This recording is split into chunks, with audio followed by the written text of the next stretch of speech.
Hello, beautiful people. It's Sindafam. Welcome to the channel. Today, we're going to be checking this video.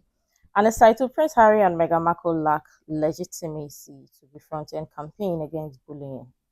Okay, we're going to be checking this video. See what they've got to say. Let's check it out. Joining me now is News Corp columnist Angela Mollard and news.com.au entertainment reporter Bronte Coy. Ladies, we spoke about this CBS interview on the show last week ahead of it being broadcast. I'd love both your takes on it. Angela, you first. Yeah, look, to me, this is textbook Diana. You take an issue, you explore it, you investigate it. In this case, of course, it was the families who had lost their children to suicide because of online bullying. The reason it's textbook Diana is it's exactly what she did. She found a cause, she put herself in the spotlight, she used media to draw attention to the cause. The problem with Meghan and Harry, though, is that they do not have royal backing. They're not royal adjacent, so they don't have the proven and legitimate agencies behind them supporting the cause. So for me, it falls flat. Yes, Archwell Foundation, which we know is a fairly fledgling foundation, has set this up. They've organised the Parents Network. But to me, it doesn't have the legitimacy that's necessary to really drive home these issues. Bronte, your view? Yeah, firstly, I completely agree with Angela, but also it's amazing to think because it does feel like we've heard so much from Harry and Meghan, but this was actually their first major joint TV interview since the Oprah one in 2021. So all eyes were on them anyway, just to see how they were working together. I do think this is an area that they are passionate about, while, of course, there are the pitfalls that Angela mentioned. But what I also found interesting was that Meghan did reference in there that she's barely scraped the surface publicly of her own issues while she was in the royal family. Now, that means obviously there's a lot that's been left unsaid, and I do wonder, after hearing that, is there a time when we will be hearing more about that part that really was very damaging when she spoke about it in that Oprah interview? But look at it this way. Do you think they really want to help people or they are doing it for themselves? Because I rest my case. And in relation to that, look, we understand from reports that Meghan was apparently furious at this question being asked. Here it is. You had suffered too, personally. Contemplating killing yourself is what suicidal ideation was. And I'm dancing around this because I can see you're uncomfortable with my even going there. Do you? I understand why you are, though. I wasn't expecting it, but I understand why you are. Angela, what was the issue here? Look, she clearly wasn't expecting that. You saw that gaze, that very, very angry, cold gaze. She's on camera. She can't go back from it. Look, I thought she handled it really elegantly. There have been reports that she absolutely lost it afterwards and was just shouting at producers about it. The problem, of course, is that by talking about her own suicide ideation, which she, of course, spoken about in the Oprah interview that Bronte just mentioned, is that she then conflates her experience with the experiences of people who have lost their children. Now, she wasn't really doing that. She was questioned it, but that, if you were looking at it from a PR perspective, and that's where criticism has already occurred, that you could be seen to be putting yourself into the story, which really the focus should be on others. And I guess, Angela, with any interview, the occupational hazard is that you're going to be asked a question that you're not expecting. But Bronte and Angela alluded to it earlier, that Harry and Meghan intend to launch a parents network to help families with the challenges of social media and online abuse. What exactly is that, and why do you think they're doing it? Yeah, so that's what this interview was all about, and this is something they've spoken about over the years. They're very concerned about the social media landscape.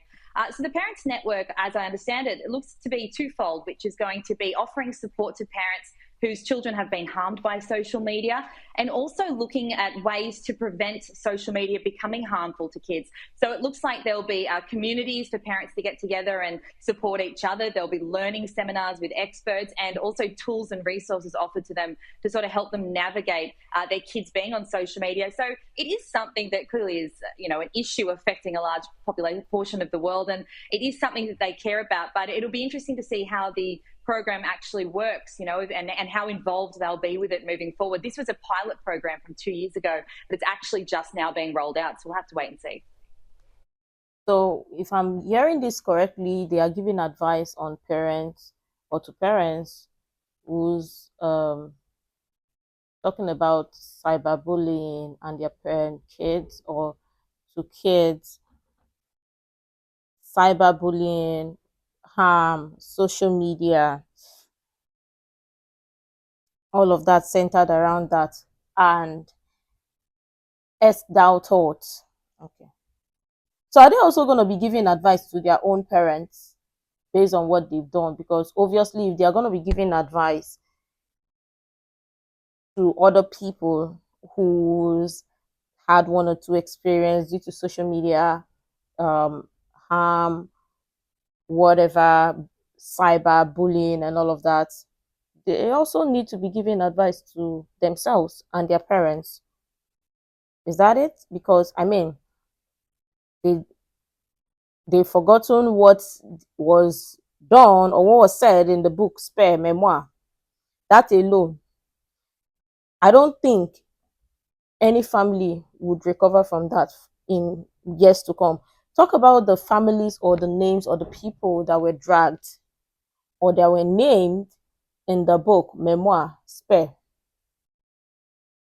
So what are they trying to say? That they want to give advice to all those people as well? Because what was written in that book, what was the intention? I would really love to know what the intention was, because obviously they've not done a clean house, but they want to give advice, they want to help. Are they the best people to help or to give advice? Because like something is not none of this is making sense. Yeah, we understand we're human beings and we've got flaws, but remember, if you're giving advice on something, it is something that you know very well. And obviously, look at them. They are the not so public figure people. So I mean, look at them. They want to give advice to people. Well, kudos to the people who are going to be taking the advice. And what do you think? We will, absolutely. And look, last week on the show and in our interview with Russell Myers, we noted the lack of progress of Meghan's lifestyle brand, American Riviera Orchard. Now, Angela, we understand there's a trademark issue. Yep, she's in a jam, that girl. You know, American Riviera Orchard has the longest name, and now it has the longest launch in Christendom to actually get the product on the shelves. That's right, Caroline. There are trademark irregularities. Look, this can happen, and what it means is that because they are adding different products, there's now yoga blankets, picnic sets, there's all sorts of books and recipe books. And because they're going global, they need to have this all ticked off in different places around the world. So it's a normal thing to happen. But what she's done wrong is she's launched it back in March. She's now got 615,000 followers on her Instagram account. Look, it's all been very kind of, mysterious. Here's some jams. But if she's actually gone into production with those jams, they will have gone past their use-by date by the time this product actually hits the shelves, because it's now not expected to come out until next year. My problem is that good for her. She's looking at, being the next Gwyneth, but she looks seriously amateur by having this delay. Well, you would have thought you would have got all the trademark stuff sorted before you launched. But anyway, who am I to say? Now, Bronte, there's also a report this week that friends of Meghan have encouraged her to drop the idea of launching an alcohol brand. We did discuss the idea of wine under American Riviera Orchard a few weeks ago on the show, but what's this all about? Gosh, American Riviera Orchard, it really is a mouthful, isn't it? And as Angela said, this is kind of the issue. So there is the time it's taken for this to roll out, and also the fact that it's just such a broad scope of products already. And she really needs to have a clear focus as she launches this, which we haven't seen yet. But in terms of the wine, okay, so Meghan clearly has an interest in this area. Her former lifestyle blog was actually named after her favourite wine. So certainly it's something she's passionate about. But the wine business is a whole other thing. You know, it's so ferociously competitive. It takes years to develop something that is going to be a really marketable product. And I think there's concern that if she doesn't sort of fire the gun on this business really soon and with some really solid products, you know, interest will wane. The soft launch was so long ago. I really thought that we'd have seen more from the American Riviera orchard by now. Always a mouthful. So yeah, I think that's the main issue with the wine. It just seems to be an added element to something that's already taken quite a long time. And it's also, wine is such a difficult area to get right. And I just don't think she has the time to really finesse that.